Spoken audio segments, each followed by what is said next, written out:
Ma sœur, qu'on appellera Taylor, était réellement hantée par une entité maléfique qui avait pris l'apparence d'un chat noir. Un petit retour en arrière. Quand j'avais 6 ans, nous avons emménagé dans une maison appartenant à mes grands-parents paternels. La maison en elle-même était flippante. Je me souviens que la nuit, on entendait des bruits étranges dans la cuisine. Les lumières s'allumaient toutes seules, des couteaux disparaissaient puis réapparaissaient dans des endroits improbables, comme le frigo. On entendait des enfants rire dans le sous-sol et dans la chambre de ma petite sœur. Des ombres noires apparaissaient la nuit, la liste est longue. Une nuit, je dormais. J'avais 6 ans. Il y avait une porte dans ma chambre qui menait au sous-sol. C'était un sous-sol semi-enterré et l'espace de vie principal était au-dessus. Je me souviens avoir été réveillée par le grincement de cette porte. Étant enfant, j'ai pensé que c'était ma mère ou mon père qui descendaient au sous-sol pour vérifier le linge. À ma grande surprise, ce n'était ni l'un ni l'autre. C'était une silhouette sombre qui me regardait droit dans les yeux. Je n'avais jamais eu aussi peur de ma vie. Je me suis cachée sous les couvertures et j'y suis restée jusqu'à m'endormir. Ce fut la première et la dernière fois que j'ai vu cette silhouette. Quelques mois plus tard, ma sœur avait presque 4 ans. Elle disait toujours « Tu vois le chat noir ? Le chat noir !» Elle répétait ça tout le temps, mais nous n'avions ni chat ni animal dans cette maison, donc on n'y prêtait pas attention. Plus tard, on a découvert que ma petite sœur était tourmentée par cette chose. Peu importe ce que c'était, je sais que ça ressemblait à quelque chose tout droit sorti d'un film ou d'un roman de Stephen King. Mais c'est vrai, j'ai vécu cet enfer. Les nuits étaient les pires, parce que j'étais réveillée par ma sœur qui hurlait et pleurait, criant « Le chat noir va me prendre, il arrive !» Imaginez entendre ces mots sortir de la bouche d'une enfant de 4 ans. Oui, c'est traumatisant. Ça a duré des mois. Ma mère ne dormait presque plus, parce que nous vivions tous dans ce cauchemar. Elle avait l'air de ne pas avoir dormi depuis des années. Après avoir vécu cet enfer pendant des mois, ma grand-mère a parlé de ce qui se passait à une amie. Cette amie a décidé de venir voir la maison. Dès qu'elle a mis un pied dedans, elle l'a senti. Elle a dit à ma mère que quoi que ce soit, ça ne voulait pas que nous soyons là, que ça s'en prenait à ma sœur parce qu'elle était jeune, innocente. Quelques jours plus tard, elle est revenue et elle a passé de l'huile d'onction dans toute la maison. Elle est entrée dans chaque pièce sauf celle de ma mère. Elle a dit à ma mère qu'elle ne pouvait pas entrer dans cette pièce, qu'elle ne pouvait même pas franchir le seuil. Il y avait une porte arrière dans la chambre de ma mère et elle lui a demandé de l'ouvrir une fois qu'elle aurait fini d'oindre la pièce. Quand elle a terminé, elle a demandé à ma mère d'entrer dans la chambre et d'ouvrir la porte. Quand elle l'a ouverte, un courant d'air glacé est passé. On pouvait clairement le voir. Le bas du pantalon de ma mère a bougé quand cette chose est passée et est sortie par la porte arrière. Nous n'avons plus jamais rien vu ni entendu dans cette maison. Peu après, nous avons déménagé. Je rejoue encore tout ça dans ma tête, même 16 ans plus tard. Ça me traumatise encore et je déteste parler de cette histoire.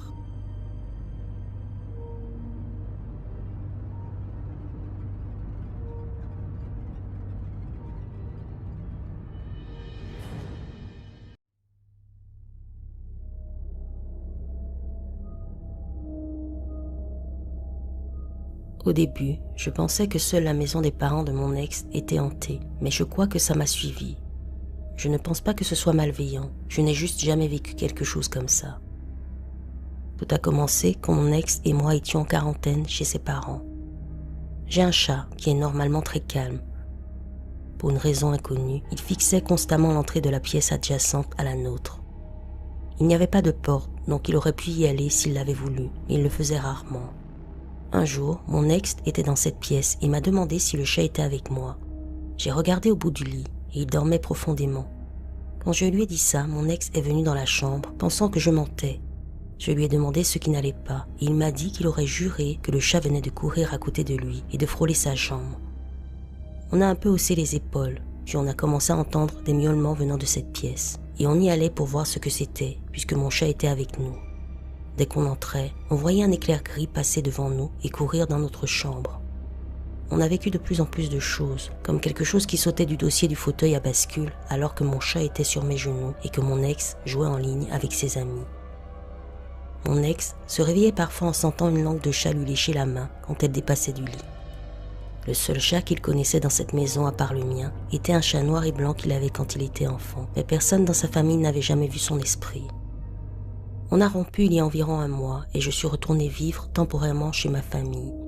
Depuis que je suis revenue, je me réveille tous les jours entre 3 et 4 heures du matin sans raison apparente. Mon chat et le chien de la famille dorment profondément à côté de moi, et je me sens vraiment mal à l'aise, comme si quelque chose me regardait. Je pensais que c'était peut-être la paranoïa liée à mon ex, mais aujourd'hui, je suis sortie acheter des cigarettes pour ma mère, et j'ai oublié ma carte d'identité. Je suis rentrée, et j'ai aperçu ce que je croyais être mon chat courir juste devant moi et sortir par la porte d'entrée. Je l'ai poursuivi, mais il avait disparu. Je suis rentrée en courant pour prendre du thon, la cage de transport et ma mère, mais je me suis figée en voyant mon vrai chat assis dans le salon me regardant. J'ai demandé à ma mère si elle avait remarqué quelque chose d'étrange.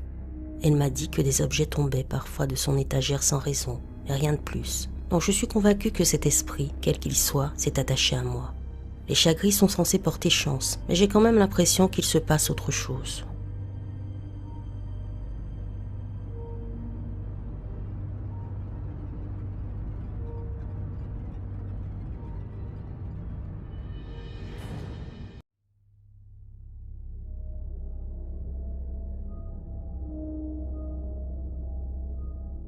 J'ai vécu dans la même maison toute ma vie et beaucoup de choses étranges s'y sont produites, mais ces événements récents sont vraiment particuliers. Ma famille a recueilli un chat errant, aujourd'hui mon meilleur ami. Il est encore jeune, environ 2 ans je crois. Ma mère est quelqu'un qui, pour une raison inconnue, fait parfois des rêves d'événements juste avant qu'ils ne se produisent. Elle ne peut pas les contrôler, mais ils concernent parfois la mort de proches et ils se révèlent vrais. On peut donc dire qu'elle est ouverte au paranormal. De mon côté, j'ai déjà vécu des choses étranges dans la maison, comme des ombres qui me faisaient signe, et pas du coin de l'œil, non. Elles me faisaient signe directement. Mais tout ça, c'était quand j'étais plus jeune, donc je reste sceptique. Concernant mon chat, il y a quelques mois, une nuit, ma mère l'a senti sauter sur son lit. Elle l'a senti marcher jusqu'à son visage et agacée, elle a tiré la couverture sur elle, pensant qu'il voulait manger. Le chat a alors commencé à griffer la couverture pour essayer de la tirer, et ça a duré environ 20 minutes. Jusqu'à ce qu'elle en ait tellement marre qu'elle se lève et allume la lumière pour voir que la porte était fermée et que le chat n'était même pas dans sa chambre. J'étais réveillée à ce moment-là, j'ai du mal dormir et le chat dormait à côté de moi. Le plus bizarre, c'est que j'ai entendu des pas s'approcher de ma porte fermée, s'arrêter quand j'ai regardé, puis repartir en direction de la chambre de ma mère. À part quelques coups frappés et des bruits de pas, il ne s'est pas passé grand-chose après ça. Mais la nuit dernière, j'ai eu l'impression que quelque chose s'en prenait à moi. Mon chat dormait avec moi et juste au moment où j'allais m'endormir, je me suis réveillée d'un coup en entendant le bruit que fait mon chat quand il s'étire sur la moquette. Je me suis redressée, le bruit s'est arrêté net. Je me suis recouchée et au moment où je replongeais, le bruit a recommencé. J'ai vu mon chat se réveiller aussi et tourner la tête dans tous les sens pour trouver la source du bruit. Le plus flippant, c'est que le bruit se déplaçait, d'abord juste derrière ma porte, puis au plafond juste au-dessus de moi, puis sous mon lit, et ça continuait de bouger dans toute la pièce. Mon chat a fini par aller vers la tête de lit, qui est rembourrée, et il a fait son petit bruit de griffe pendant 1 seconde, ce qui n'est pas normal. Il le fait toujours pendant 1 minute entière, mais dès qu'il l'a fait, le bruit a cessé complètement. Il est revenu se coucher contre moi et on s'est endormi. Depuis quelques semaines, je fais aussi des cauchemars horribles. Parfois, je ne m'en souviens même pas, mais je me rappelle la peur. Je me réveille trempée de sueur, complètement glacée. Je ne sais pas pourquoi tout ça arrive. Peut-être qu'il y a une explication rationnelle que je ne connais pas. J'ai oublié de mentionner qu'un soir, je sifflais dans la maison et quelqu'un m'a sifflé en retour depuis l'autre côté de la maison. Je pensais que c'était quelqu'un de ma famille, alors je suis allée voir. Tout le monde dormait sauf ma mère. Je lui ai demandé si c'était elle. Elle a dit qu'elle n'avait rien entendu. J'ai sifflé à nouveau juste devant elle et quelque chose nous a sifflé en retour depuis l'autre côté de la maison. Cette fois, ma mère l'a entendu aussi et on ne peut pas expliquer comment quelque chose peut répondre aussi clairement sans être visible. C'était bien avant que nous ayons le chat. Dernièrement, il m'est aussi arrivé de trouver la porte du sous-sol qui a 3 verrous, grande ouverte le matin, alors que je l'avais vue fermée avant de dormir.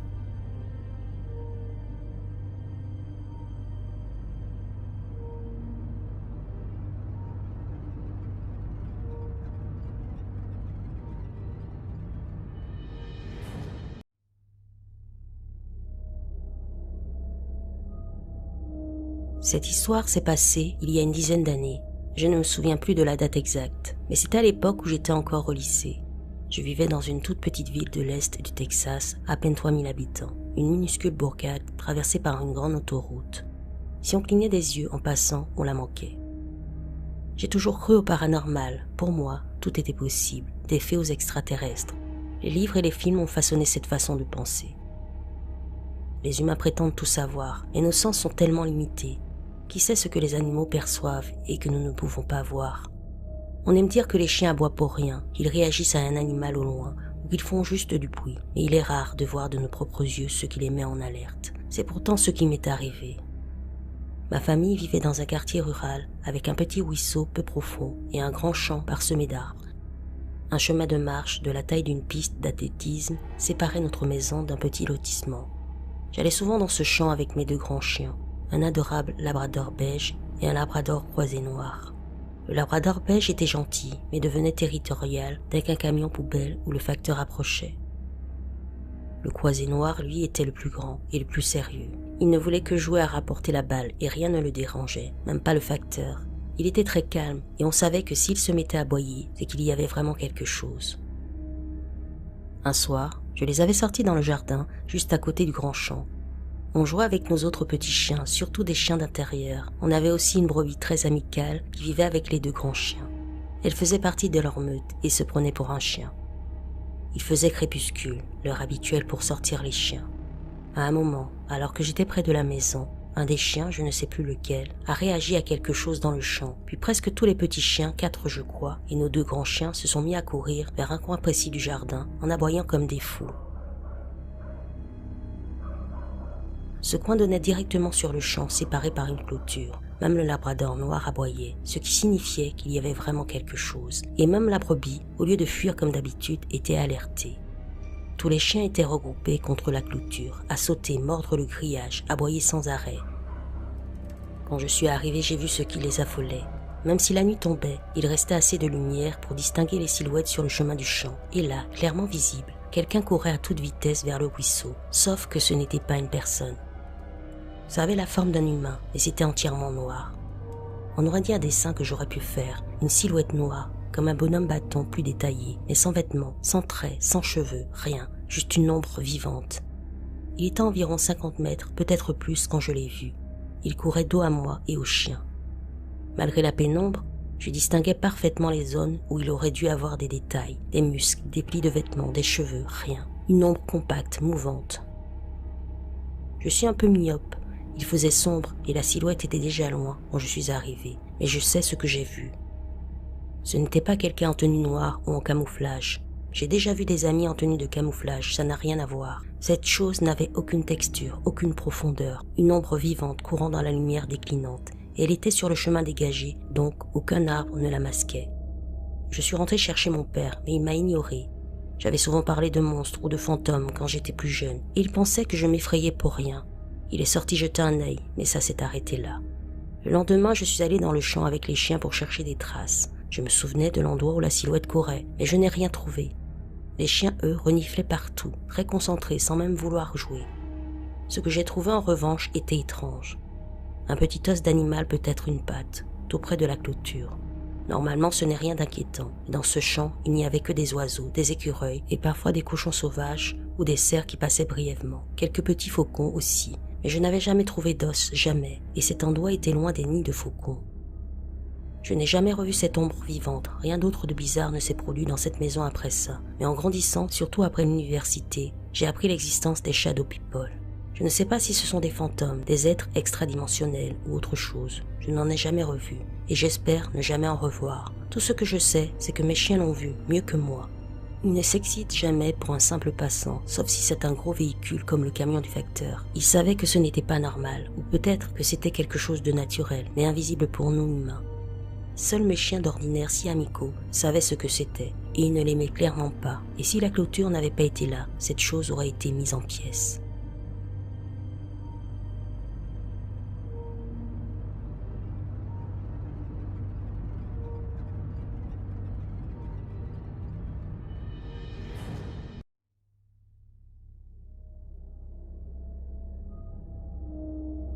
Tout s'est passé il y a quelques années, quand j'étais à l'université, sur plusieurs mois, pendant différentes périodes où je faisais de la garde d'animaux. À la fac, je faisais beaucoup de garde d'animaux pour gagner un peu d'argent. C'était un super job, être payé pour passer du temps avec des chiens et s'en occuper, parfait. La plupart du temps, je restais chez les propriétaires pour que le chien reste calme et pour que la maison ne reste pas vide.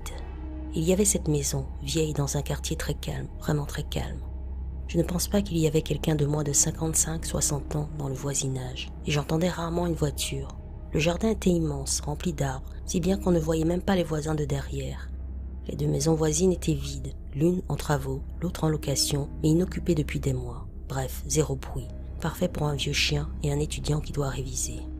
Maintenant les choses étranges.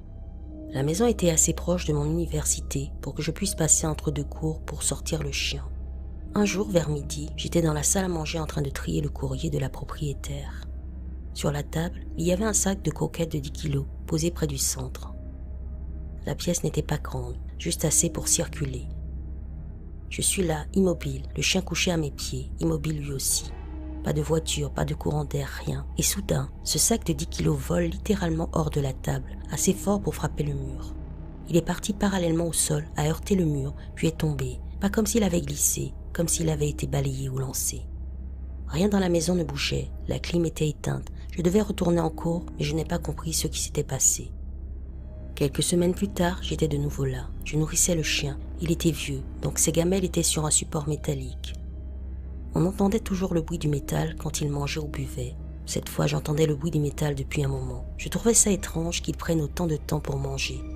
Je préparais mes affaires pour travailler et j'entendais toujours le bruit. Je n'y pensais pas trop. Peut-être qu'il buvait longtemps, jusqu'à ce que je regarde à côté de moi et vois le chien couché juste là, et le bruit continuait. Je me suis levé pour voir ce qui se passait, et dès que j'ai tourné dans le coin du mur et que j'ai vu les gamelles, le bruit s'est arrêté net. J'ai vérifié les fenêtres, les bouches d'aération, la route, rien. Le bruit était rythmé comme un chien qui mange, et il s'est arrêté pile au moment où j'ai vu les gamelles. Après ça, j'ai demandé à ma copine de rester avec moi. Une nuit, on regardait Netflix avec le chien. Vers 1h du matin, on met pause pour aller dormir. Silence, et là on entend une voix. Le chien relève la tête, regarde vers la porte d'entrée, puis vers la porte arrière. Ma copine entendait la voix près de l'entrée, moi près de l'arrière vers la salle à manger. C'était clairement quelqu'un qui parlait, mais étouffé, comme depuis une autre pièce. On a regardé dehors, aucune lumière, aucune voiture, aucun voisin éveillé. Les maisons voisines étaient vides, le chien n'arrivait pas non plus à localiser la source. Ce n'était pas une voiture, pas une radio, rien ne collait.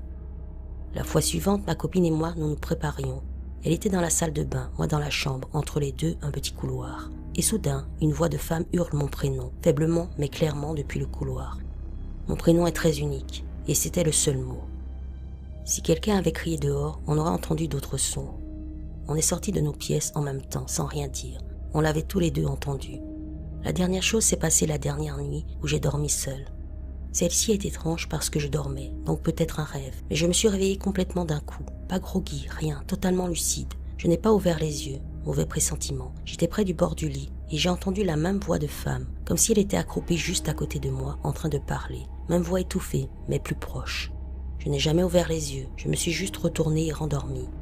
J'ai demandé à la propriétaire et elle m'a dit qu'elle pensait que la maison était hantée. Certains m'ont parlé de la cave, mais il n'y avait qu'une machine à laver et un sèche-linge jamais utilisé. L'isolation avait été refaite. Les bruits ne correspondaient pas aux animaux ni aux appareils. Je connaissais les bruits normaux de la maison, le chien aussi. Il y a eu d'autres petites choses, lumière qui clignote, craquement, mais ça c'est normal dans une vieille maison. C'est la seule maison où j'ai vraiment eu peur d'être seule.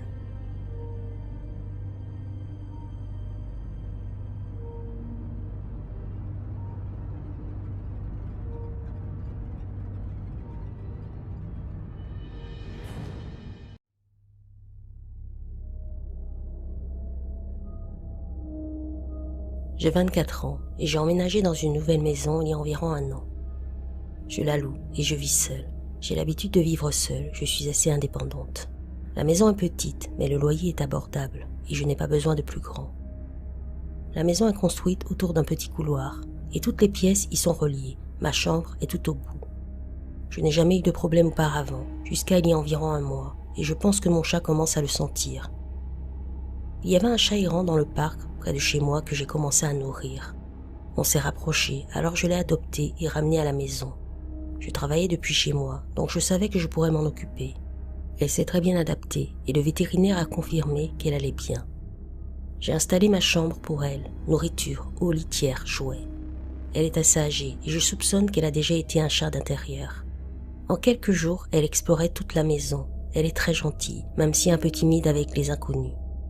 Quelques jours après son arrivée, j'ai commencé à voir une silhouette sombre apparaître dans mon couloir. Au début, j'ai ignoré, mais ça arrive beaucoup trop souvent maintenant. Le premier incident a eu lieu 3 jours après son adoption.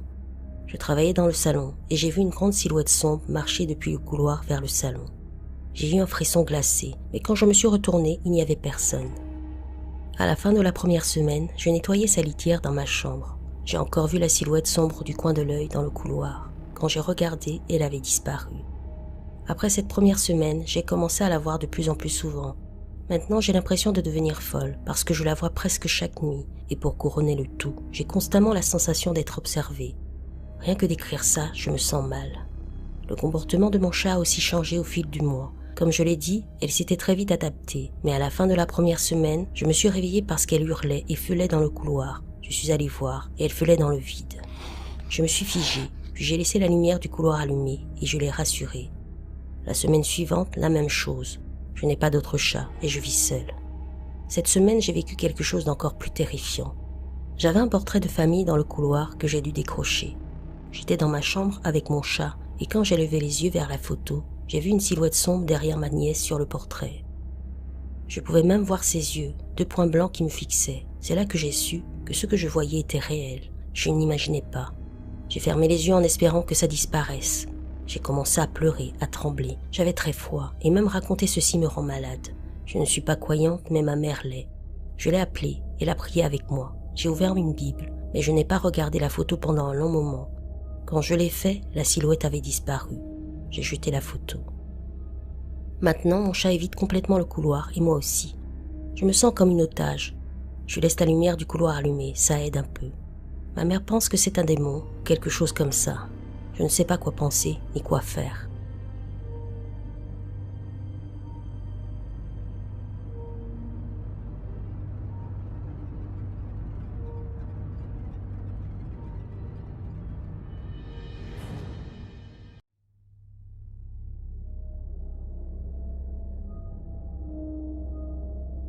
Ma femme et moi vivions dans un appartement et ma grande-tante voulait vendre sa maison.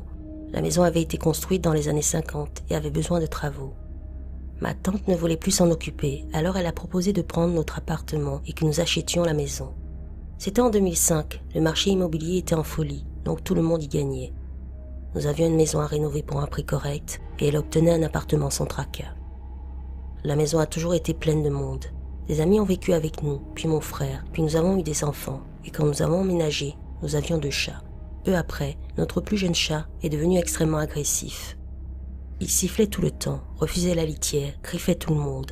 Ce n'était pas lui. Dans l'appartement, il dormait sur ma nuque pendant que je regardais la télé et ronronnait sans arrêt. Je ne savais même pas qu'il pouvait siffler avant de déménager. Après qu'il a ruiné une 2e machine de linge en urinant dedans, nous avons pensé qu'il avait peut-être besoin de sortir un peu. La toute première nuit où nous l'avons laissé dehors, il n'est jamais revenu. On a secoué des friandises, ni de la nourriture, rien. À 22h, je suis sortie le chercher. Mon cœur s'est brisé quand je l'ai trouvé juste sous la fenêtre d'une chambre d'amis. Aucun signe de traumatisme, juste mort. Je l'ai enterré près d'un vieil arbre, en me sentant coupable de ne pas avoir fait plus. Après sa mort, j'ai commencé à faire du somnambulisme. J'ai ouvert la porte du sous-sol en dormant et je suis tombée dans les escaliers. Horrible. Une autre fois, j'ai essayé de sortir de la maison en plein hiver, et ma femme m'a heureusement arrêtée. Parfois, j'avais des frissons où j'entendais des bruits étranges, mais rien de vraiment notable. Je me disais que c'était quelqu'un d'autre dans la maison. Ma femme, elle entendait des voix. Mon fils, qui avait 2 ou 3 ans, se réveillait en pleurant vers 2 ou 3 heures du matin. Sa chambre était l'ancienne chambre d'amis, celle sous la fenêtre où j'avais trouvé le chat. Notre autre chat entrait dans sa chambre et fixait le coin supérieur du mur. Les chiens grognaient devant la porte, mais n'entraient pas. Tout ça pouvait s'expliquer, peut-être des écureuils dans le grenier. Ma femme commençait à avoir peur. Ma grande-tante est décédée quelques années après que nous ayons acheté la maison, et peu après, notre premier chat est tombé gravement malade. Il s'est mis à uriner partout, comme le second, puis il est mort d'une insuffisance cardiaque. C'est là que les choses sont passées de bizarres à effrayantes. Un jour, on gardait le fils de mon frère. J'entendais rire dans la chambre de mon fils. J'entre, et mon neveu pointe du doigt le coin que le chat fixait autrefois. Il riait, mais d'un rire étrange. Mon fils a commencé à dire des choses comme « Je ne veux pas aller au lit, il se fâche » ou « L'ombre est allée là-bas ». Je continuais à rire pour faire bonne figure, mais j'étais de plus en plus mal à l'aise. Cette sensation que quelqu'un est là devenait de plus en plus forte. Puis il y a eu les trucs de 3 heures du matin. Super cliché, mais je n'avais jamais entendu parler de l'heure des sorcières avant d'en parler à des collègues, c'est-à-dire à quel point j'étais perturbée. Je me réveillais en sueur glacée, rien de grave, mais impossible de me rendormir. J'avais l'impression d'être observée. Puis sans raison, à 3h01, l'alarme incendie se met à hurler. 3 fois, puis silence. Je vérifie la maison, rien. Je change les piles, je retourne dormir. Le lendemain, 3h01, 3 fois, puis silence. J'étais terrifiée, puis sans explication, ça s'est arrêté. Nous avons déménagé peu après. C'était notre rêve de partir vers le nord, et les plans étaient déjà en cours avant que tout devienne trop étrange. Le timing était parfait. Nous avons emménagé dans une ferme de 1850. Je ne me suis jamais sentie aussi en sécurité. Plus aucune sensation étrange, les enfants dorment mieux, j'ai même arrêté le somnambulisme. Petite note finale, les gens qui ont acheté notre ancienne maison n'y ont jamais emménagé. Ils l'ont remise en vente et elle est restée vide presque 1 an.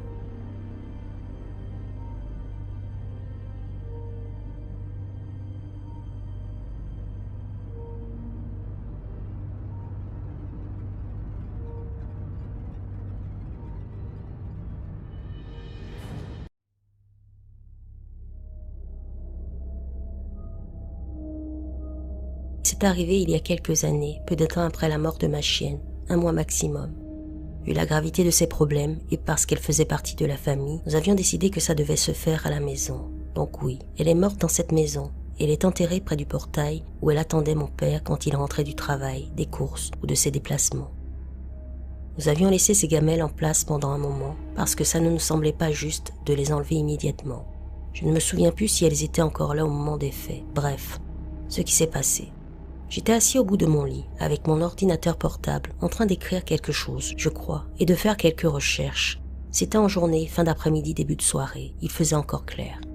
Depuis ma position, je pouvais voir les quelques marches du haut de l'escalier, la partie du palier juste en face, et un peu de sel sur le côté. Je ne regardais pas directement, mais c'était dans mon champ de vision, un peu au-dessus de l'écran de l'ordinateur, si tu vois ce que je veux dire. Je ne sais pas pourquoi, mais j'ai fait une pause dans ce que je faisais. Peut-être quelque chose d'inconscient, peut-être juste un arrêt naturel. Et là, je vois mon chien monter les escaliers et tourner dans le couloir en direction de la chambre de mes parents. Je ne plaisante pas quand je dis que je me suis redressée d'un coup, raide, et que je suis restée à fixer ma porte ouverte pendant quelques secondes. J'essayais de comprendre ce que je venais de voir. Ce n'était pas flou, ni brumeux, ni transparent, ni quoi que ce soit du genre.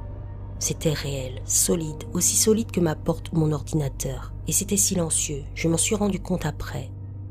Ma chienne était d'un gabarit léger, mais on entendait toujours quelque chose quand elle montait les escaliers. Elle le faisait souvent dans la journée, pour sauter sur le lit de mes parents, manger des biscuits pour chiens ou jouer avec les oreillers et les couvertures. Là, c'était silencieux, mais je l'avais vue, et j'ai eu peur, ce qui est un peu idiot. Je savais qu'elle ne m'aurait jamais fait de mal, mais elle était morte, et je venais apparemment de la voir vivante. J'ai eu peur. Je ne sais pas trop comment ni pourquoi, la curiosité, mais je me suis levée et lentement j'étais encore un peu terrifiée et je suis allée la chercher. J'ai appelé son nom une première fois avant même de me lever. Je suis sortie de ma chambre et j'ai regardé le palier, rien. Je savais où elle serait probablement allée, mais j'ai vérifié la salle de bain d'abord. Elle y allait très rarement. J'ai appelé son nom une 2e fois et j'ai regardé à l'intérieur, rien. J'ai avalé ma salive et avancé dans le petit couloir vers la chambre de mes parents, en appelant son nom une 3e et dernière fois. Je me suis arrêtée près de la porte en me plaçant de façon à ne pas voir le lit, et j'ai écouté un moment pour calmer mes nerfs. Rien. Quand j'ai bougé un peu et que j'ai regardé dans la chambre, rien. Pas de chien, pas d'oreiller déplacé, pas de biscuits écrasés, et j'ai ressenti une étrange déception. Oui, j'avais eu peur, mais je savais ce que j'avais vu. En restant là à regarder la pièce, j'avais l'impression qu'il y avait encore quelque chose. Le fameux sentiment de présence, je suppose. Malgré tout, je crois que je voulais la voir là.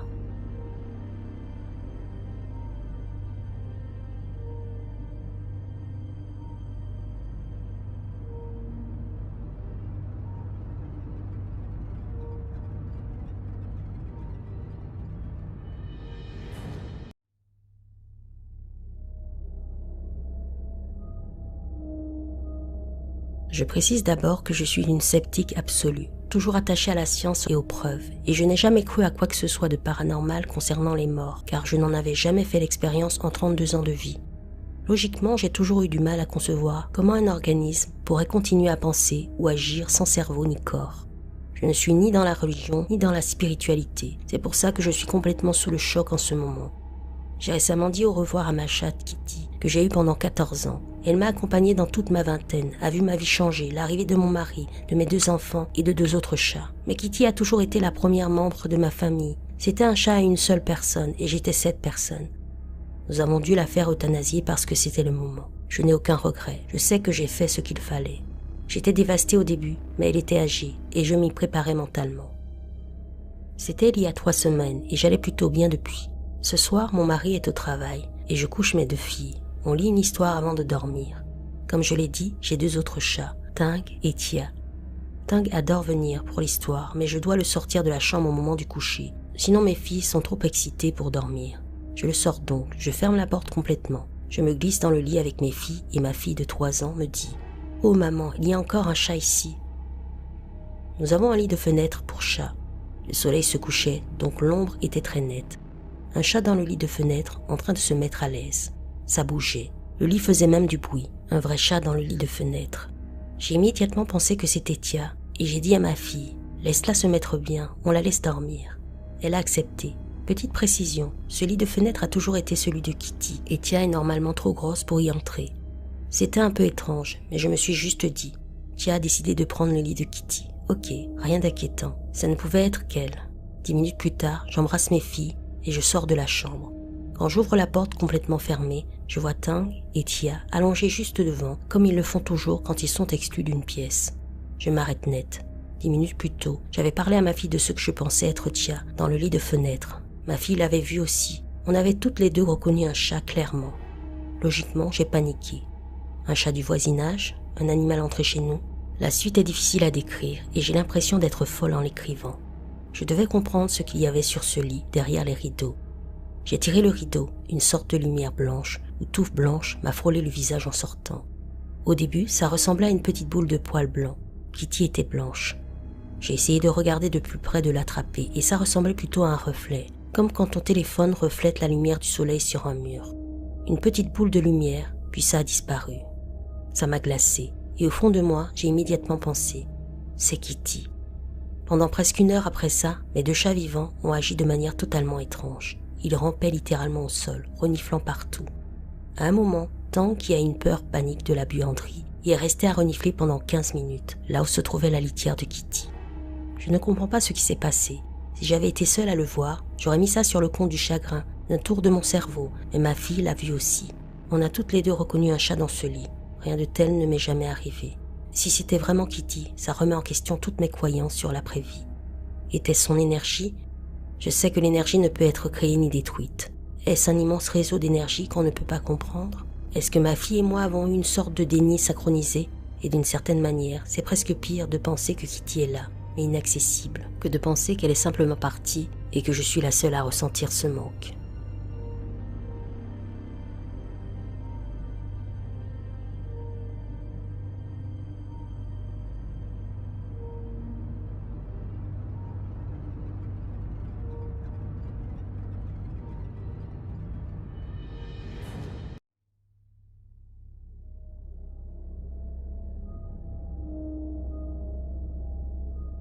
J'ai sauvé un chat noir, mélange Maine Coon Bombay, il y a encore environ 2 ans.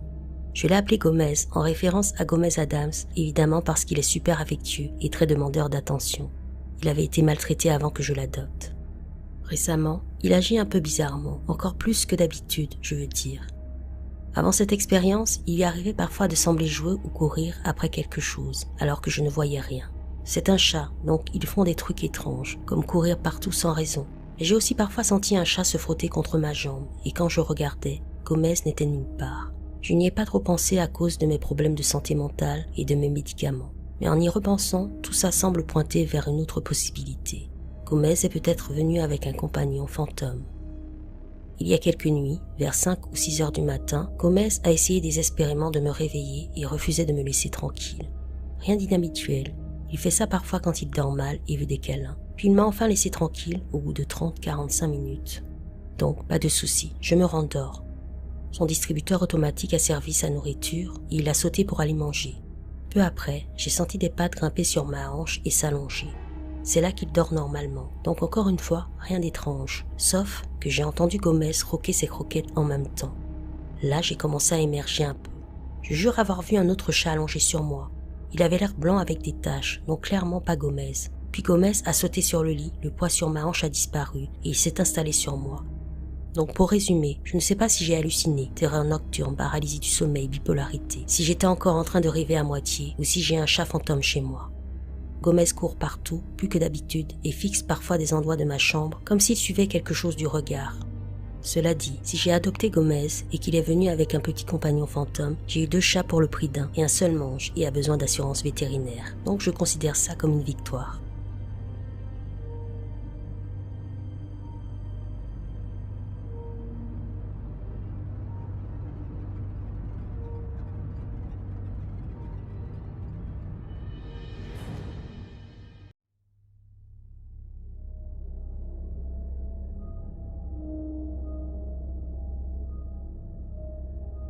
Quand j'étais plus jeune, probablement vers 4 ou 5 ans, j'ai vécu une expérience vraiment étrange qui m'est restée en tête. Une nuit, pour une raison quelconque, je me suis réveillée et je suis allée dans le salon pour regarder la télé avec ma mère parce que je n'arrivais pas à me rendormir. Le canapé était contre le mur qui séparait la cuisine du salon. Si on s'asseyait dessus et qu'on regardait à gauche, on voyait tout le couloir qui menait à la salle de bain et aux chambres. Ma mère m'a laissé regarder la télé avec elle un moment et au bout d'une quinzaine de minutes, elle s'est levée pour aller fumer dehors. Pendant que je suis assis sur le canapé à regarder la télé, quelque chose attire mon attention du coin de l'œil. Je regarde dans le couloir, complètement plongé dans le noir. La seule source de lumière venait du salon. Et là, sortant de l'obscurité, 2 chats s'avancent dans le couloir. L'un était entièrement noir, l'autre entièrement blanc. Ils avaient le même corps élancé et marchaient parfaitement en synchronisation. Je me lève pour aller chercher ma mère parce que nous avions un chat, mais il était dehors à ce moment-là et c'était un tigré. Nous n'avions ni chat blanc, ni chat noir, donc j'ai pensé que peut-être les chats d'un voisin s'étaient faufilés chez nous. Je vais voir ma mère et elle est vraiment surprise, parce qu'aucun chat n'est passé par la porte quand elle est sortie fumer, et elle avait été dans le salon toute la soirée. Elle aurait forcément vu quelque chose si des chats étaient entrés. Elle écrase sa cigarette et revient chercher avec moi, mais ils avaient disparu. On a cherché partout, mais rien. Aucun signe d'eux le lendemain, ni les jours suivants. Ma mère a un peu balayé ça d'un revers de main et m'a renvoyé au lit.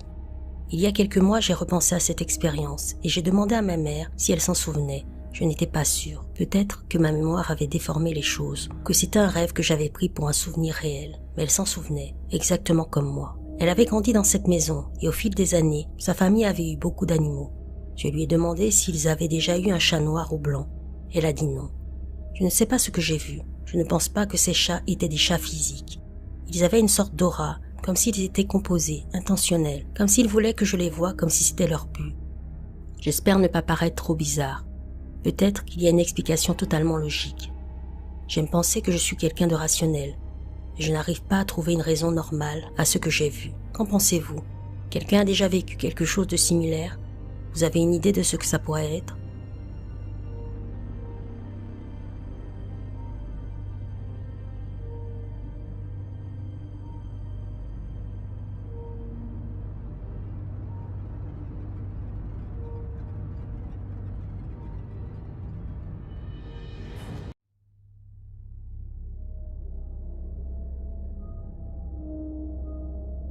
Il y a environ 6 mois, j'ai adopté un chat dans le refuge local. Il m'a immédiatement fait craquer avec son comportement doux. Mon mari, lui, n'était pas très enthousiaste, car je n'avais pas prévu d'adopter ce jour-là. Je vais souvent dans les refuges juste pour passer du temps avec les animaux. Aujourd'hui encore, mon chat est un compagnon adorable. Il ronronne, joue et se comporte comme un chat normal. Même s'il est amusant de voir un chat aimer les gratouilles sur le ventre, il y a des moments où son cou allongé lui donne une apparence particulière. Je tiens à préciser que mon chat n'a jamais montré la moindre agressivité envers moi ou ma famille. Il se comporte juste différemment. Un matin, je l'ai trouvé perché sur l'étagère la plus haute du placard, démontrant une agilité incroyable. Et le lendemain, j'ai découvert des traces de pattes sur le plafond du couloir, de petites empreintes sales.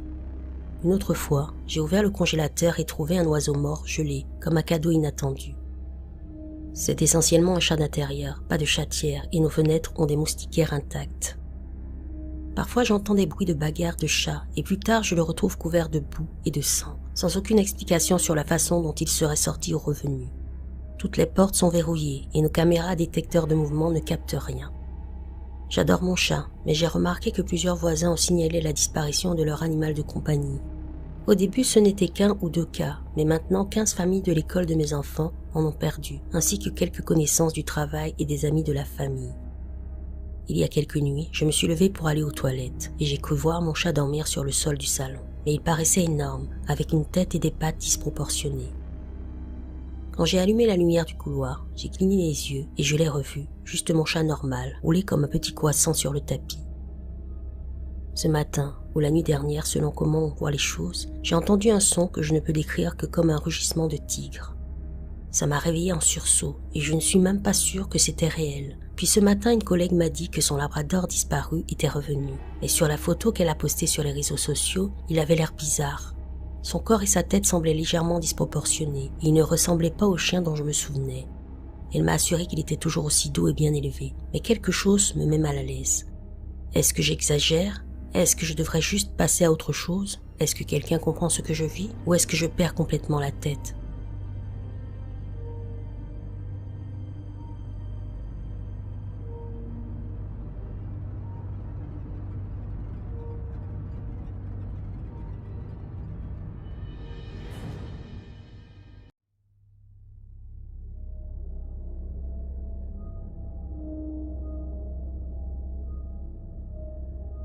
Tout le monde à qui j'en ai parlé pense que je deviens folle.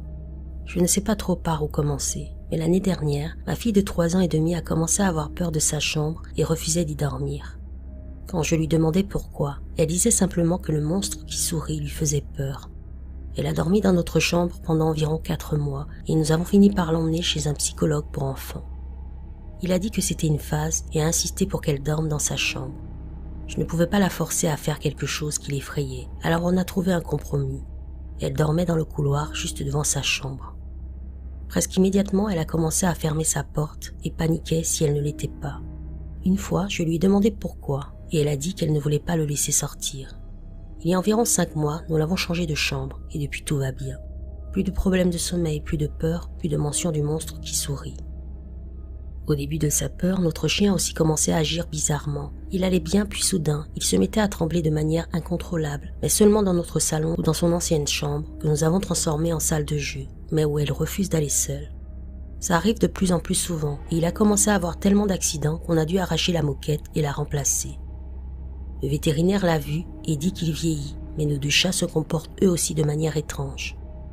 L'un reste dehors pendant des heures et l'autre disparaît quelque part dans la maison. Ils ont commencé à se battre et tous les 2 sont extrêmement nerveux. Ils ne se détendent que lorsqu'on les tient ou qu'ils sont sous une couverture près de quelqu'un. Récemment, j'ai remarqué que de grosses touffes de poils avaient été arrachées de notre chat 2 fois près du cou. Elle n'aurait jamais pu faire ça elle-même et les 2 dernières fois, les poils avaient été arrachés avec assez de force pour qu'elle saigne. Notre chat mâle aurait pu le faire, mais c'est étrange qu'il soit si agressif alors qu'il a toujours été soumis face à elle. Le vétérinaire n'a aucune explication, à part qu'elle a peut-être accroché quelque chose. Dernièrement, je me sens très anxieuse moi aussi. Je garde notre alarme activée 24 heures sur 24, alors qu'on vit dans un quartier sûr. J'ai constamment l'impression que quelque chose de grave va arriver, surtout concernant ma fille. La nuit dernière, j'ai fait une énorme crise de panique et je pleurais en disant que quelque chose allait lui arriver, jusqu'à ce que mon mari la ramène dans notre lit. Ces sensations sont vraiment anormales pour moi. Mon mari et moi, nous disputons beaucoup. Je suis complètement perdue. Je ne comprends pas ce qui se passe. Nous avons construit la maison il y a 7 ans et n'avons jamais eu le moindre problème avant l'année dernière.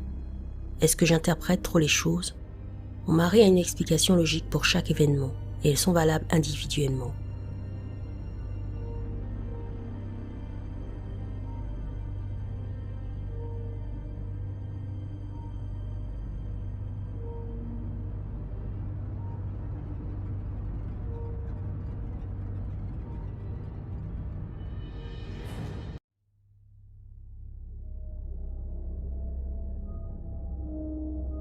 Il y a 2 semaines, mon petit chien Max est mort. On lui avait diagnostiqué une maladie il y a quelques mois avec un pronostic incertain, mais je sentais que la fin approchait. Mon meilleur ami devait venir me chercher à 9 heures le vendredi matin pour l'emmener chez le vétérinaire et le faire endormir, car sa maladie progressait et sa qualité de vie avait énormément décliné. Mais la veille du rendez-vous, il est mort dans son sommeil, ce que j'ai pris comme une bénédiction. Il était dans son lit juste à côté de moi. Mes deux meilleurs amis et moi avons organisé une petite cérémonie dans mon jardin le soir même. Nous l'avons enterré et raconté des anecdotes idiotes sur notre petit compagnon. C'était doux amer. On a beaucoup pleuré, mais on a aussi bu du champagne et parlé de son petit caractère râleur et aboyeur. De nuit après la mort de Max, ma fille et moi étions dans la cuisine en train de jouer au stand de limonade imaginaire. Elle était debout et moi assise par terre. Quand je me suis relevée en me tournant, j'ai vu une version toitée grise, presque opaque, mais légèrement transparente de Max. Il est sorti de derrière l'îlot de cuisine, a marché jusqu'à la porte qui mène à la terrasse, puis a lentement traversé la porte en s'estompant. Il n'avait pas de traits visibles, pas de nez, pas de yeux, pas de bouche, mais la forme du corps, de la tête, des oreilles et sa démarche, c'était Max. Il a été à moi pendant 11 ans, je connais sa silhouette et sa façon de marcher. J'étais secouée, mais j'ai vite mis ça sur le compte du chagrin, jusqu'à ce que ma fille de 3 ans lève les yeux vers moi et dise « Maman, c'était l'ombre noire de Max. Comment il est passé à travers la porte ?» J'étais bouche bée. Si je l'avais vu seule, je n'y aurais pas accordé beaucoup d'importance. Mais le fait que ma fille l'ait vu aussi me fait penser que mon cerveau ne me jouait pas des tours. Je me sens encore bizarre à ce sujet. Ma fille, elle, trouve ça génial et n'arrête pas d'en parler. Mais maintenant, elle est confuse parce que je lui ai répété plusieurs fois de manière adaptée à son âge que Max ne reviendrait pas après qu'on l'ait enterré. Maintenant, elle dit que je lui ai menti. Bref, cette histoire est à 100% vraie. Elle date d'il y a moins de 2 semaines. Peut-être une folie à 2, mais je ne pense pas.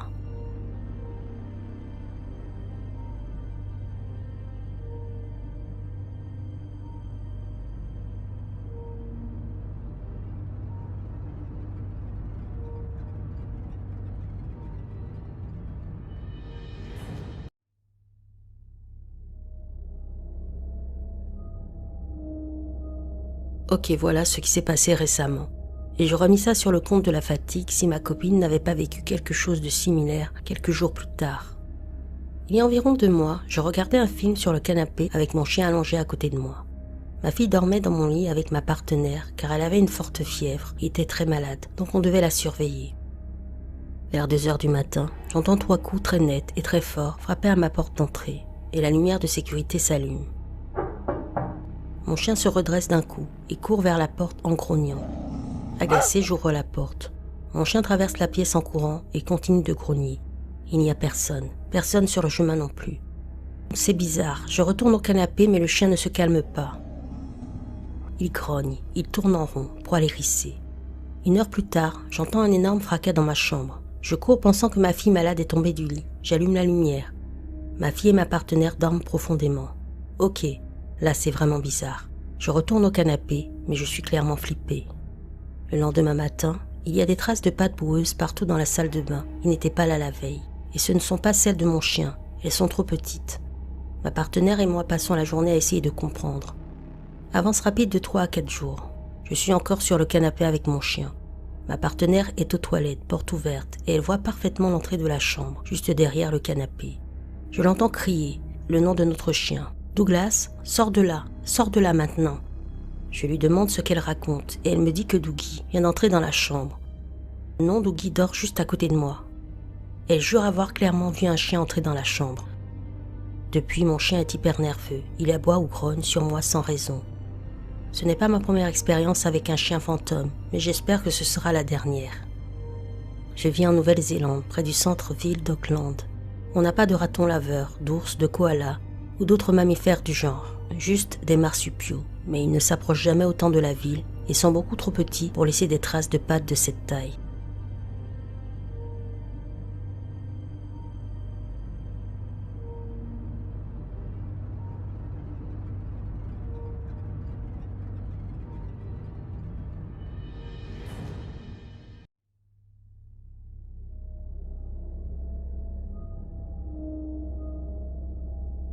Je vis avec mon partenaire et nos 2 chats dans un petit appartement pas très moderne.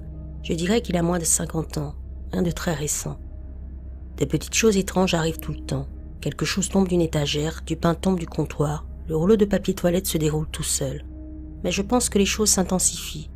Voici un résumé de mes dernières 24 heures.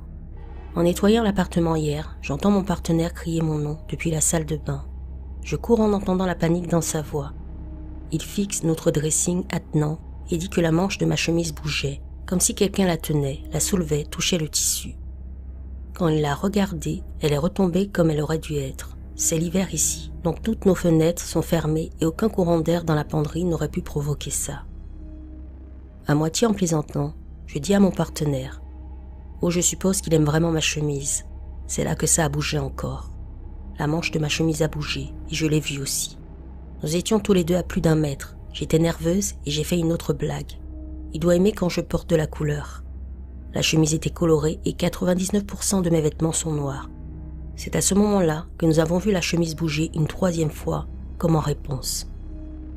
Je rentre du travail et je viens de recevoir un message extrêmement paniqué de mon partenaire.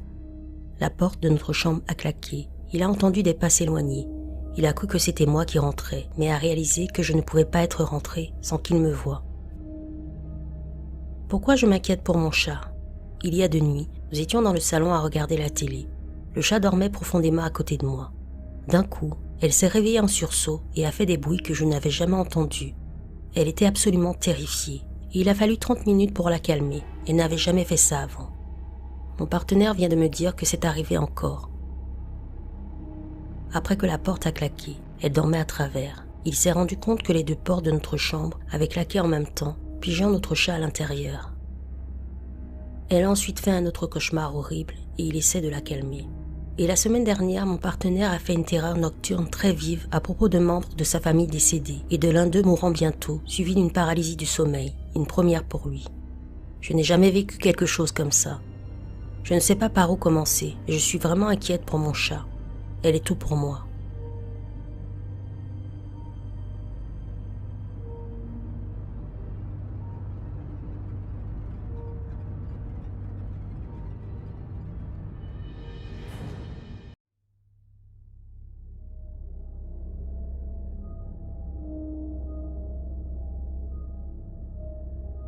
J'ai vraiment l'impression de devenir folle. Ça dure depuis des mois, et ce qui n'était au début qu'une légère anxiété est devenu une paranoïa intense.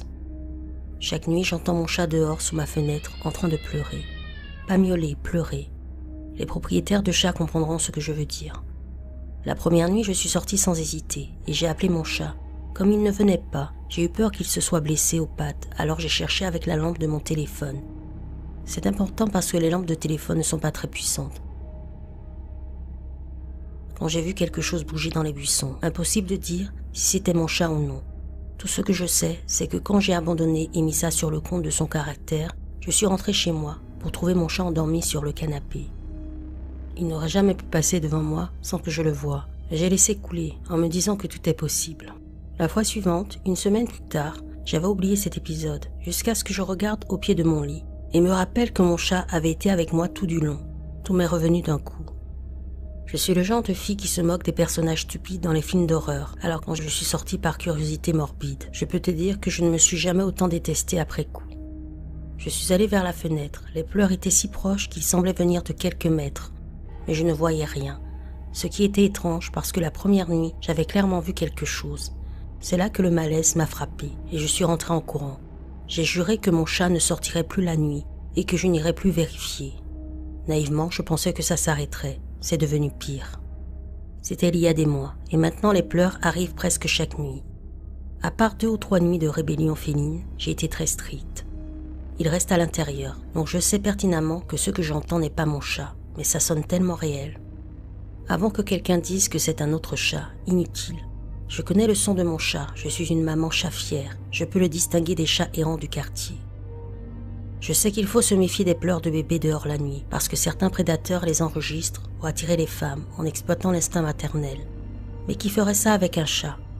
Pour que ça fonctionne, il faudrait non seulement qu'il sache que j'ai un chat, mais aussi qu'il ait un enregistrement de lui, et qu'il le joue chaque nuit juste sous ma fenêtre.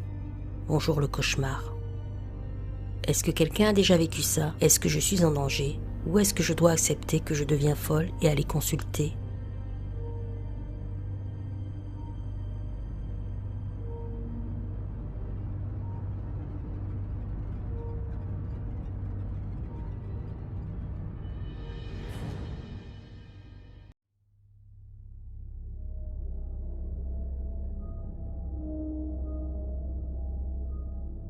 Quand j'étais étudiant, j'ai loué un logement dans le cadre d'un programme anti-squat.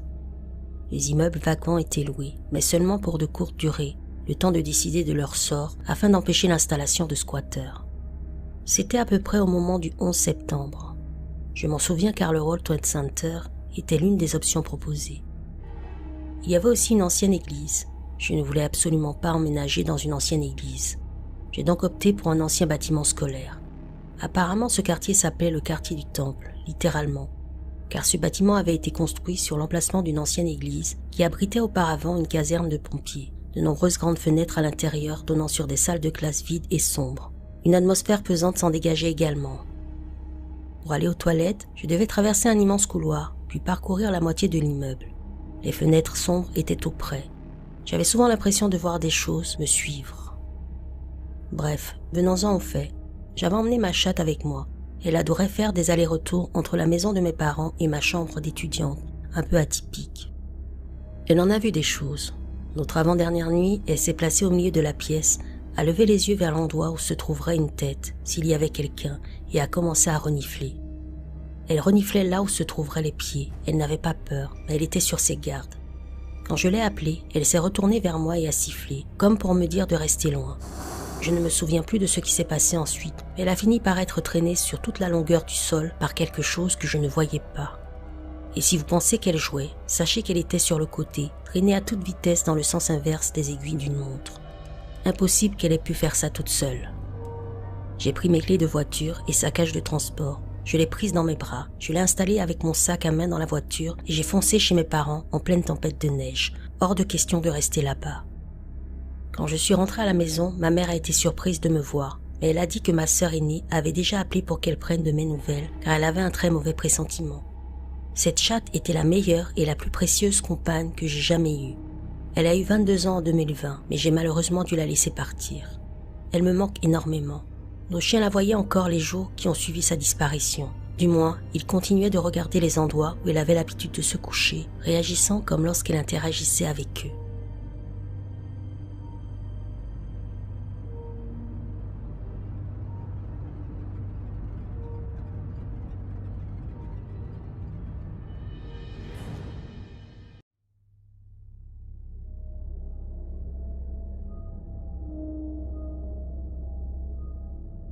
Pour donner un peu de contexte, j'ai vécu beaucoup de choses étranges quand j'étais enfant, mais j'ai toujours hésité à en parler parce que je ne sais pas vraiment à quel point je peux faire confiance à ma mémoire d'il y a des décennies.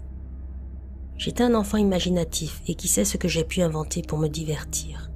Adulte, j'ai une vie stable et plutôt normale et mes expériences étranges sont beaucoup plus rares, mais celles que j'ai eues sont bien plus nettes dans mon souvenir. J'ai grandi dans une petite communauté autour d'un lac glaciaire dans le nord-est, un cercle de maisons modestes autour d'un plan d'eau tout aussi modeste. Quand j'étais enfant, la zone était entourée d'une petite bande de forêts feuillues, mais au moment de cette histoire, une bonne partie avait été rasée pour construire des immeubles et des zones commerciales. J'avais environ 22 ans, je vivais chez ma mère dans la maison où j'avais grandi, le temps de chercher du travail après mes études. Il devait être un peu avant midi, peut-être un peu plus tôt. Le soleil n'était pas encore au zénith et le ciel était couvert. Ce temps gris et morne allait durer toute la semaine. Je sortais de la maison pour une course quelconque, donc je ne me souviens même plus. Je descendais la petite route qui reliait notre communauté au carrefour hanté, donnant sur une route plus fréquentée. À ma gauche, des maisons, puis des bois, puis une autoroute. À ma droite, les marécages boisés où j'avais passé une bonne partie de mon enfance à explorer. Arrivé à l'intersection, comme tout conducteur responsable, je regarde des deux côtés avant de tourner. D'abord à droite, rien, puis à gauche, tout va bien, puis de nouveau à droite, car la route formait une courbe et je voulais être sûr qu'aucune voiture n'arrivait trop vite. Ce que j'ai vu n'était pas une voiture, mais un énorme chien noir. J'ai grandi dans une région où il y a des ours noirs. Je sais parfaitement les reconnaître, et ce n'en était pas un, ni par la taille ni par les proportions. L'animal a bondi hors de la lisière des arbres à une douzaine de mètres de ma fenêtre. Il se déplaça avec fluidité. Ses membres étaient longs, presque élégants. Il avançait avec une sorte de galop puissant. J'aurais pu croire à un lévrier irlandais ou un grand chien à poils longs, si ce n'était pas pour sa taille et quelques caractéristiques inexplicables. D'abord, même s'il était très proche, je distinguais à peine les détails. On aurait dit l'ombre d'un chien matérialisé avec des contours flous et hirsutes. Ensuite, un animal qui surgit des broussailles à cette vitesse fait normalement du bruit. Là, rien. Enfin, au lieu de traverser la route pour rejoindre les bois clairsemés de l'autre côté, il a semblé toucher le bord de la route et disparaître, comme s'il avait été effacé d'un coup de chiffon sur un tableau blanc. C'était étrange. Je suis resté quelques secondes immobile au carrefour, complètement stupéfait, puis j'ai repris mes esprits et j'ai continué ma journée avec la sensation d'avoir vu quelque chose qui n'appartenait pas à ce monde.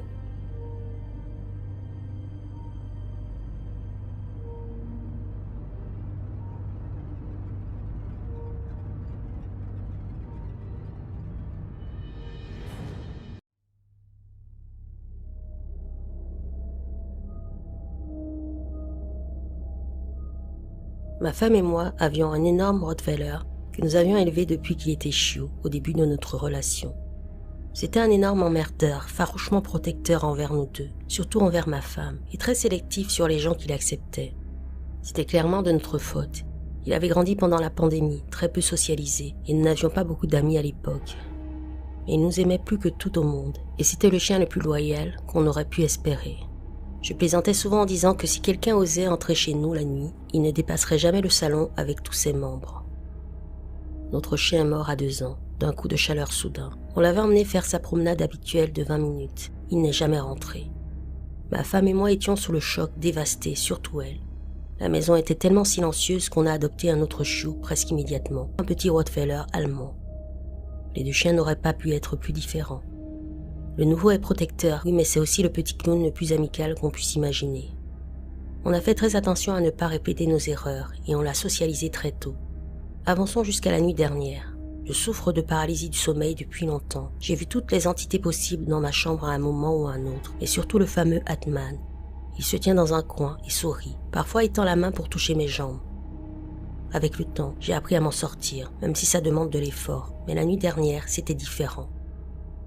Ça a commencé comme d'habitude, lui dans le coin. Je commence mes techniques habituelles, bouger les orteils, prier, etc. Rien ne marche, puis il se met à 4 pattes et rampe vers moi depuis le coin de la pièce. Là, je suis submergé par la terreur.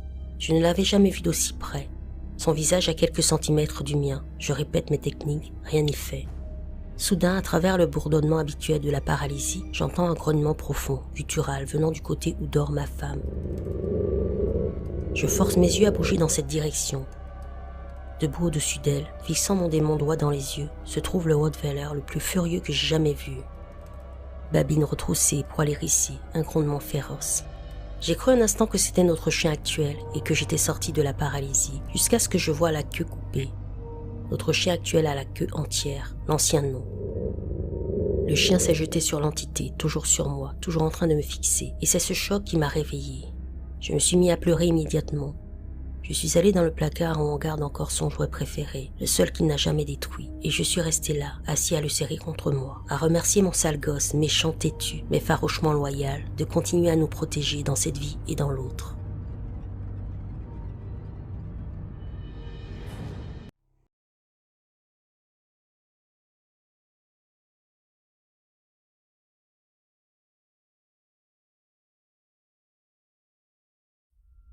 Pennsylvanie en 2016.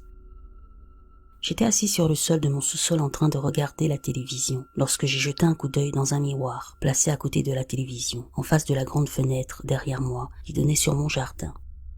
Là, j'ai vu une énorme tête avec 2 immenses yeux noirs anguleux.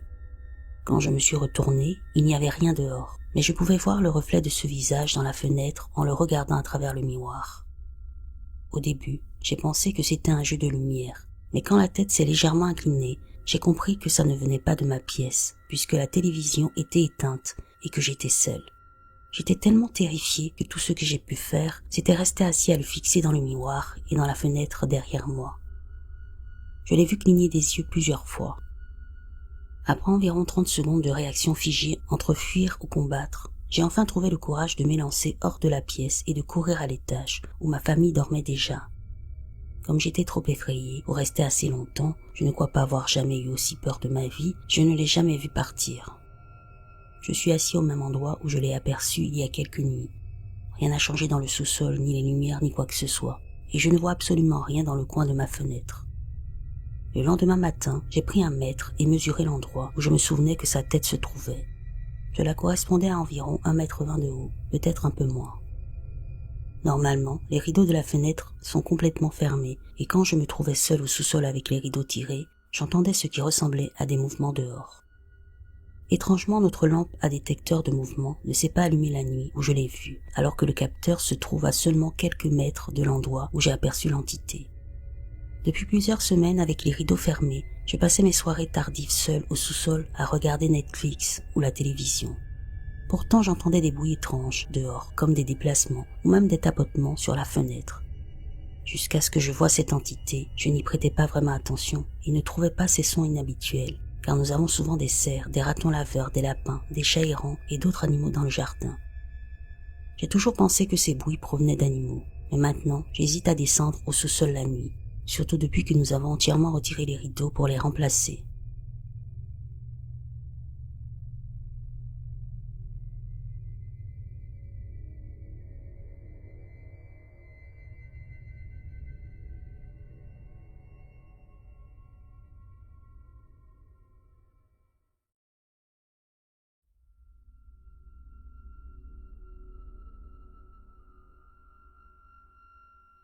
J'ai trouvé ce miroir dans la maison funéraire abandonnée Walton on Kyle à Jacksonville, en Floride. J'ai toujours aimé explorer des lieux abandonnés et celui-ci figurait sur ma liste de choses à faire. J'ai retrouvé un ami et nous n'avons pas perdu de temps avant d'y entrer. L'endroit tombait en ruine et il y avait de vieux meubles, des cercueils et même un corbillard laissé derrière. Dans les décombres, j'ai trouvé ce miroir. Normalement, je ne prends jamais d'objets des lieux que j'explore. Mais il y avait quelque chose dans ce miroir. Je devais le prendre. Mon ami n'aimait pas l'idée, il trouvait ça irrespectueux. Je ne l'ai pas écouté et je l'ai quand même emporté avec moi. Je l'ai accroché dans mon salon. Le lendemain, ma mère et ma sœur sont venues et m'ont dit qu'elles ne l'aimaient pas. Elles ont expliqué qu'il leur donnait des vertiges et des nausées lorsqu'elles étaient près de lui. J'étais sceptique car je ne ressentais rien de tout ça. Je pensais qu'elles réagissaient ainsi simplement parce qu'elles savaient d'où il venait. Quelques jours plus tard, un ami est venu chez moi et a immédiatement été attiré par le miroir. Je suis sorti un instant pour répondre à un appel téléphonique. Quand je suis revenu, je l'ai vu fixer le miroir comme s'il était en transe. J'ai posé ma main sur son épaule pour lui demander s'il allait bien et il a sursauté avant de reculer précipitamment vers la cuisine. Il respirait fort et était au bord des larmes. Il m'a dit qu'il avait vu une version âgée de lui-même articuler des mots avec des silhouettes sombres se balançant derrière lui. Il est parti et a refusé de revenir. Je pensais que tout ça était dans sa tête jusqu'à la nuit dernière. J'étais allongé sur mon lit quand j'ai entendu des pas dans le salon. Je me suis levé pour vérifier et n'ai rien vu. J'étais seul. En retournant vers ma chambre, je me suis arrêté juste devant le miroir. J'ai regardé directement dedans. Presque instantanément, j'ai eu l'impression d'être dans un état second. J'ai commencé à voir une masse noire recouvrir mon visage de gauche à droite, puis j'ai vu une main passer par-dessus mon épaule et s'enrouler autour de mon cou. Je suis sorti de ma torpeur et j'ai couru dans ma chambre. Tout mon corps était glacé et je ressentais une sensation de brûlure sur mon cou. J'étais terrifié, mais fasciné en même temps. Je n'ai pas dormi. J'y ai pensé toute la nuit. J'ai attendu que le soleil se lève et j'ai ensuite mis le miroir dans mon cabanon. J'ai raconté mon expérience à des gens et ils m'ont conseillé de m'en débarrasser. Je comprends pourquoi ils disent ça, mais je me sens étrangement attaché à lui. J'ai l'impression qu'il a quelque chose à dire et je veux découvrir ce que c'est.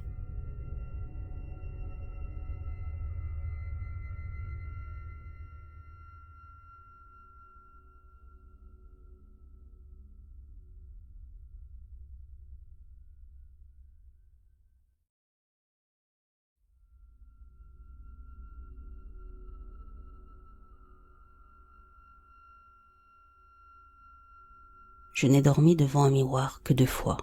J'ai juré de ne plus jamais recommencer après la première fois. La première fois, quand j'habitais dans un autre logement, je dormais dans une chambre avec un grand miroir fixé à la porte. Ma chaîne IFI était à proximité et mon lit se trouvait sur le mur d'en face. Ce jour-là, j'avais commencé à écouter des sons binauraux et j'avais décidé de m'endormir en les écoutant. Je devais dormir la tête en bas pour que le fil de mes écouteurs puisse atteindre la chaîne IFI. Alors que je commençais à m'assoupir, je me suis tourné sur le côté et j'ai vu le miroir. Je pouvais voir mon reflet. Je me souviens avoir dit à voix haute « Je n'aime pas ce miroir », car il avait un aspect inquiétant sans raison particulière, puis je me suis endormi. Au beau milieu de la nuit, je me réveille avec une pression immense sur tout mon corps. J'avais l'impression que quelqu'un était allongé sur moi. J'étais terrifiée, impossible de bouger. J'avais les couvertures sur la tête à cause du froid et je ne voyais pas qui c'était. Je suis restée là, immobile, pendant 2 minutes, qui m'ont paru une éternité, trempée de sueur, jusqu'à ce que je me décide enfin à jeter un coup d'œil par-dessus les couvertures. C'était ce foutu miroir. Le miroir qui était fixé au mur depuis 2 ans avait décidé de se décrocher justement la nuit où j'étais allongée devant. Soulagée que ce ne soit que le miroir, c'était quand même une sacrée frayeur. Après ça, j'ai toujours pris la décision consciente de ne jamais dormir devant un miroir comme celui-ci. Hier soir, environ 5 ans plus tard, je rangeais mon appartement car des techniciens devaient venir faire des réparations. J'ai déplacé mon miroir devant une commode dans ma chambre et j'ai mis une vieille guitare devant. Le miroir était face à mon lit et j'avais oublié sa présence avant de m'endormir. Je n'ai plus jamais dormi devant un miroir depuis cette première fois et j'aurais pensé à le déplacer cette fois-ci, mais je crois que je n'ai pas remarqué ou que j'ai oublié parce qu'il est en grande partie caché par la guitare. Je me suis donc couché exceptionnellement tôt et j'ai fait un cauchemar épouvantable. Dans mon rêve, je devais dormir dans un très vieux lit, dans une maison vraiment sinistre.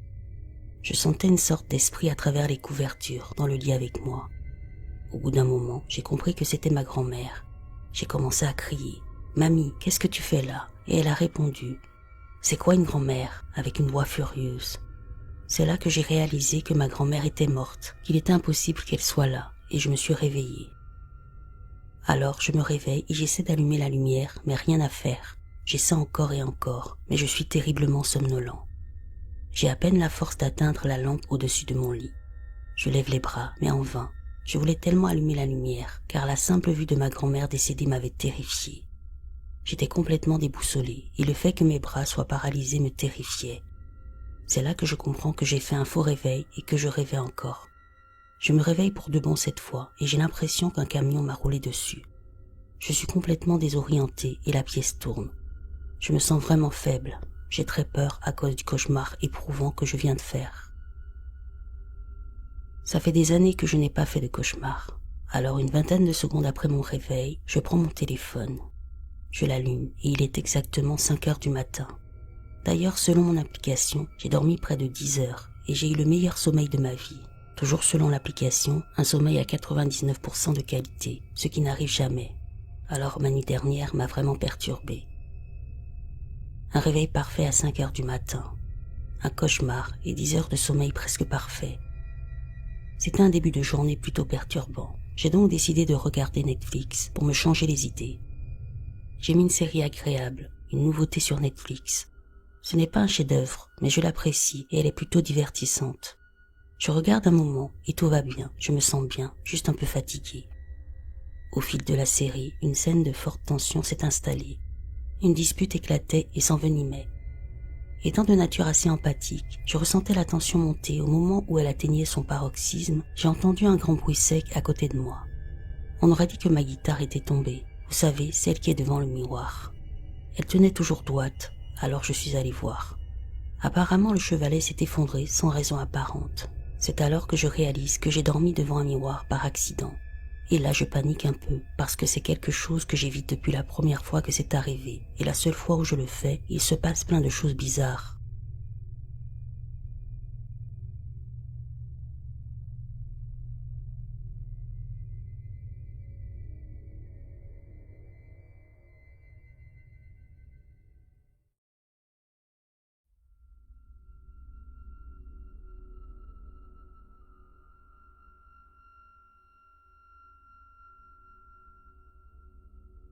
C'est mon expérience avec ce que j'appelle des vampires dans l'état de Washington.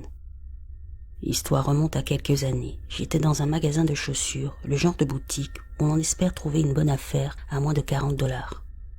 Mon regard s'est arrêté sur un type qui essayait une paire vraiment stylée. Je l'observais discrètement, dans l'idée de récupérer la paire si jamais il la reposait. Rien d'anormal jusque-là. Puis une femme est passée près du banc où il était assis. Son reflet flou sur la surface brillante du siège a attiré mon attention.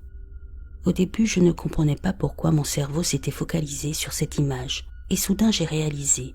L'homme assis sur le banc n'avait pas de reflet, rien, comme si la lumière refusait de l'imprimer. Je suis resté figé, le souffle court, une boîte de chaussures dans les mains.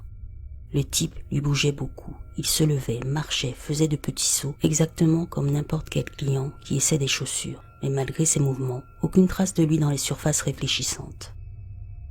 Il s'est finalement dirigé vers la caisse, les chaussures à la main. C'est là que j'ai remarqué qu'il évitait soigneusement les miroirs.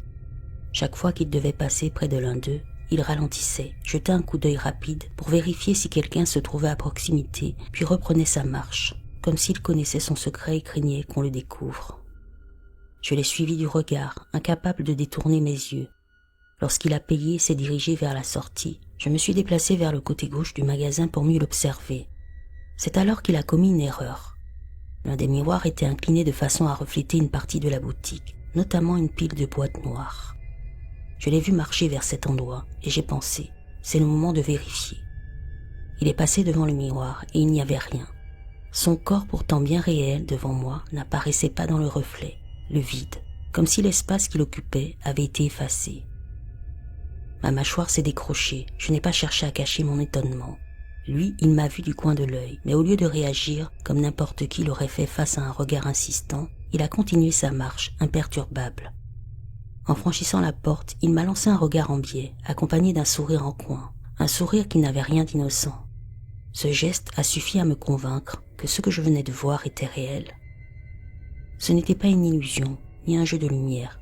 J'avais vu un homme sans reflet, et son attitude, son sourire, son calme, presque calculé, tout ça m'a glacé le sang. Je n'ai jamais oublié cette scène, elle m'a hanté pendant des semaines.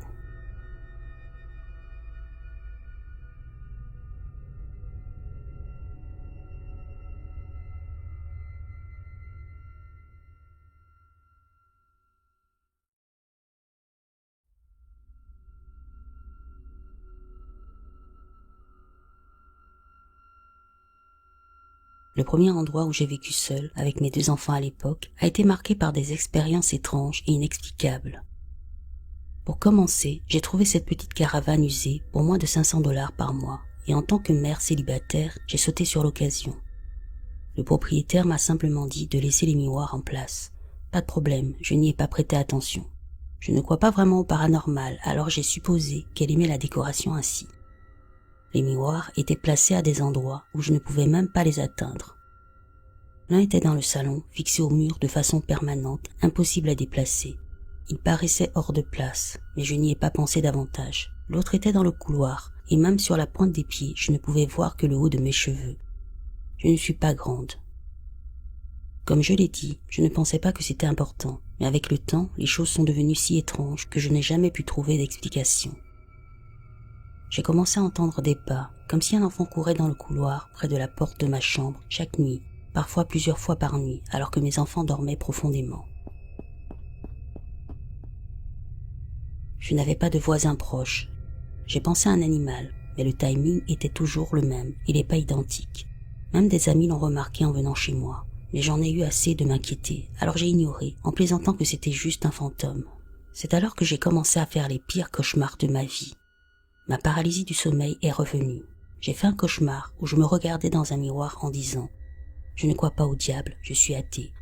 Et j'ai vu mon visage se transformer en une contorsion démoniaque. Ça m'a terrifiée. D'autres choses étranges se sont produites, mais ce sont celles dont je me souviens le plus. J'ai découvert ensuite qu'une amie avait loué une maison pas loin de chez moi, auprès du même propriétaire qui lui avait aussi demandé de garder ses miroirs. Elle a vécu quelque chose de très similaire. Sa fille aînée disait qu'elle voyait une fille dans leur maison. Les choses ont empiré pour elle, et elle a fini par faire venir un prêtre pour bénir la maison. Elle a retiré les miroirs après la bénédiction, et apparemment, les choses se sont améliorées. Personnellement, je ne crois pas à l'histoire du prêtre bénissant la maison. Comme je l'ai dit, je ne suis pas religieuse. Avant cette expérience, je n'avais jamais cru au paranormal. J'avais toujours trouvé une explication rationnelle. Mais cette expérience était vraiment étrange, et je pense que les miroirs y étaient pour quelque chose.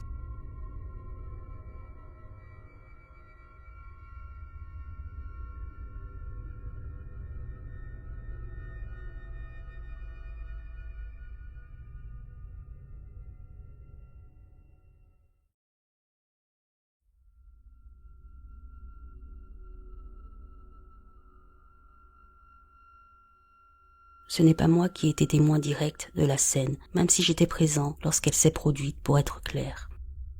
Je travaille pour une petite entreprise de réparation structurelle composée de 3 personnes, spécialisée dans la réparation de fondations et la stabilisation des planchers, murs, etc. Mon patron et moi étions allés travailler sur un projet simple dans une maison où le mari, que nous avions rencontré lors d'une inspection précédente, était décédé avant que nous commencions réellement les travaux. Un acompte avait déjà été versé et sa femme avait dit que ça ne la dérangeait pas d'avoir des ouvriers chez elle, malgré le décès récent de son mari. Alors nous avons commencé. Bref, pour éviter les détails inutiles, voici ce que mon patron a vu. Il était monté à l'étage pour vérifier que notre travail n'avait pas provoqué de fissures dans les murs. En entrant dans la chambre principale, il a remarqué qu'en face de la porte se trouvait une grande coiffeuse avec un miroir. Il a commencé à avancer dans la pièce et a aperçu son reflet dans le miroir. Directement derrière lui, dans le reflet, se tenait le défunt, debout juste à côté de lui dans le couloir. Il raconte que le visage de l'homme était dépourvu d'expression et qu'en le regardant dans le miroir, il a commencé à ressentir un froid intense et une sensation d'oppression. Il ne s'est pas retourné, mais a reculé lentement dans le couloir avant de redescendre les escaliers. La femme était en bas lorsqu'il est revenu et voyant qu'il était bouleversé, lui a demandé si tout allait bien. Ne voulant pas dire directement à une personne en deuil qu'il venait de voir son mari défunt, il a répondu quelque chose comme « Il y a une énergie vraiment étrange là-haut ». Elle a alors regardé droit dans les yeux et a dit, d'un ton très affirmatif « Oui, je sais exactement de quoi vous parlez ».